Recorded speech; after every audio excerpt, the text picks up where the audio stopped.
Everyone, আমি চলে এসেছি আপনাদের সাথে একটা সানডে মিনি ব্লগ শেয়ার করতে, যেখানে আজকের রাতের আমাদের মিশন হলো বিরিয়ানি খাওয়া।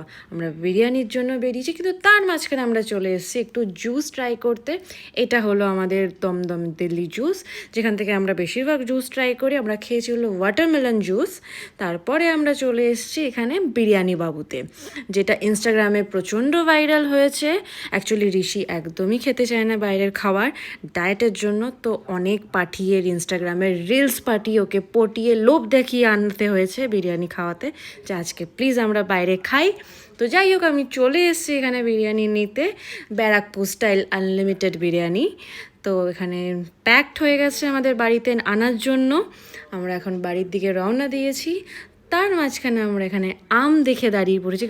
আম দেখে তো দাঁড়াতেই হতো, কারণ আম আমার প্রচণ্ড ফেভারিট একটা ফ্রুটস।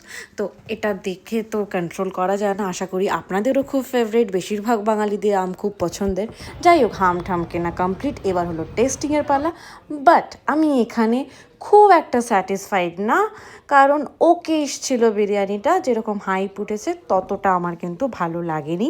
আমি অনেস্টলি বললাম, আলু মাটন রাইস ঠিকঠাক ছিল, খুব একটা ভালো না। যাই হোক, ব্লগটা এখানেই এন্ড করছি। Tata, bye bye, see you, take care দোস্ত, গুড নাইট, শাব্বা খের, শুভরাত্রি, ভালো থাকবেন সবাই।